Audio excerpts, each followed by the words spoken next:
3월 30일 오늘 만난 성경 말씀은 마가복음 15장 37절에서 39절 말씀입니다.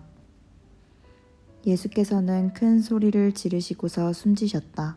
그때 성전 휘장이 위에서 아래까지 두 폭으로 찢어졌다. 예수를 마주보고 서 있는 백부장이 예수께서 이와 같이 숨을 거두시는 것을 보고서 말하였다. 참으로 이분은 하나님의 아들이셨다. 아멘. 오늘 만나로 만나주시는 하나님을 기대합니다. 우리가 읽고 있는 성경은 하늘에서 갑자기 뚝 떨어진 책이 아니라 우리와 같이 이성을 가지고 사유하는 능력을 가진 사람이 기록한 글입니다.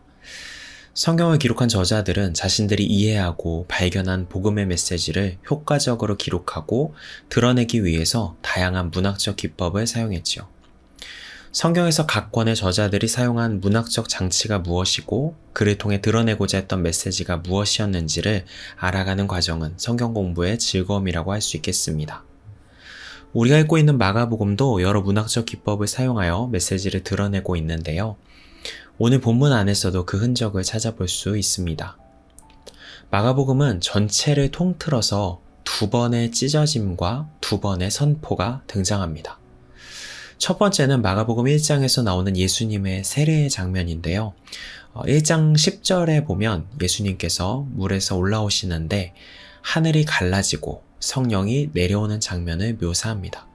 그렇게 갈라진, 찢어진 하늘 사이로 소리가 나죠. 너는 내 사랑하는 아들이다. 내가 너를 좋아한다. 그리고 두 번째 찢어짐은 바로 오늘 본문입니다. 오늘 본문 38절에 이렇게 나오지요. 그때의 성전 휘장이 위에서 아래까지 두 폭으로 찢어졌다. 그리고 이번에도 찢어짐 이후에 동일한 소리가 들립니다.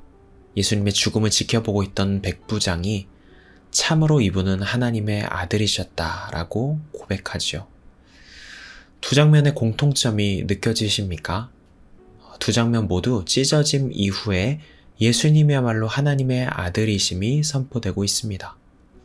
이렇게 마가복음은 첫 부분과 마지막 부분에 걸쳐 두 번의 찢어짐과 두 번의 선포가 나오고 있습니다. 이제 마가복음을 처음 읽었던 독자의 감정을 이입해서 생각해 볼까요? 하나님의 아들, 즉 신의 아들이라는 칭호는 이 당시에 오로지 로마 황제가 독점적으로 점유하고 있던 칭호였습니다. 세상 모든 권력과 힘의 정점에 있는 존재에게 돌려지던 이름이죠. 그런데 마가복음 첫 시작에 예수님이 하나님의 아들이라는 선포가 등장합니다. 마가복음을 처음 접하는 독자의 입장에서는 경악할 수도 있고 강렬한 호기심이 생길 수도 있는 대목입니다. 도대체 이 사람이 누구이기에 신의 아들이라고 선포되는가? 라고 생각하지 않았겠습니까?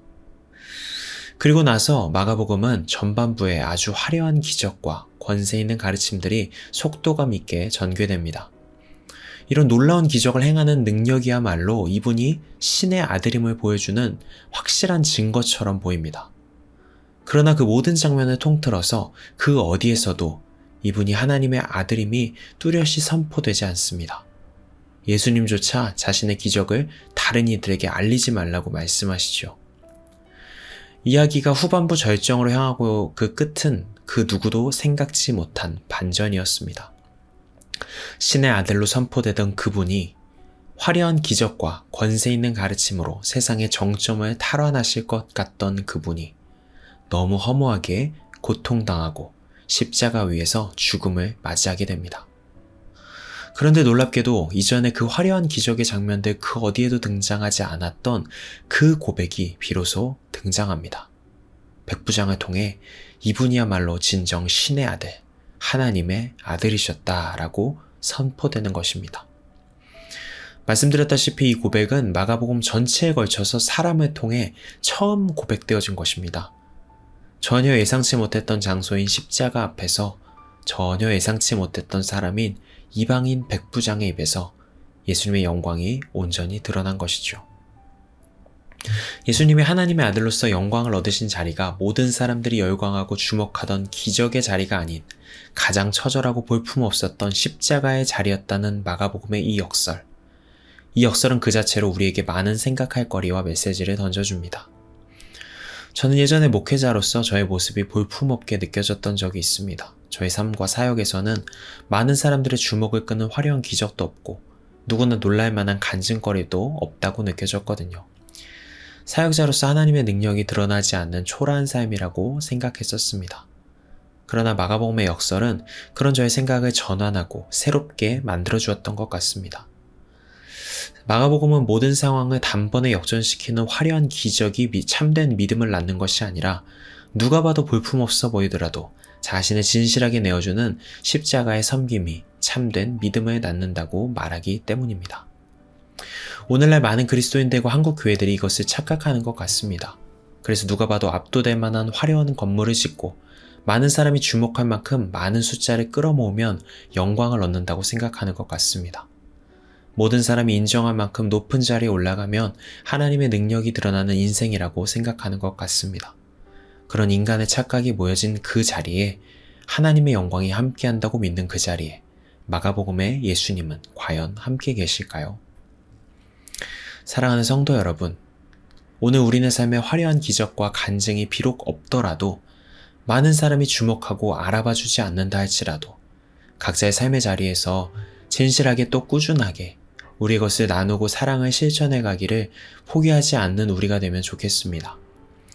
사람들의 눈길은 우리를 향하지 않는다 하더라도 하나님의 눈길은 우리를 향할 것이고 우리의 삶의 자리를 찢고 선포되는 사랑의 음성을 들을 수 있을 것입니다. 너는 나의 사랑하는 자녀다. 나는 너를 아주 좋아한다. 기도하시겠습니다. 주님, 우리가 사람들의 시선과 주목이 향하는 자리에 있기보다 하나님의 시선이 향하는 자리에 있기를 소망합니다. 주님께서 불러주신 삶의 자리에서 진실하게 꾸준하게 나의 것들을 나누며 사랑하기를 포기하지 않는 우리가 되게 하옵소서. 예수님의 이름으로 기도합니다. 아멘. 이제 두 가지 기도 제목으로 함께 기도합니다. 첫 번째로 나의 삶에서 진실하고 꾸준하게 사랑을 실천해가며 진정으로 하나님의 영광을 드러내는 삶으로 나아가게 하옵소서. 두 번째로 내일 예배를 위해서 기도하겠습니다. 내일 드려질 예배를 통해 우리 높은 뜻 성도님들 모두가 다시 한 번 더 하나님의 시선과 마음으로 채워지는 은혜의 시간 되게 하옵소서. 이 제목으로 기도하신 후에 개인 기도로 나아가시겠습니다.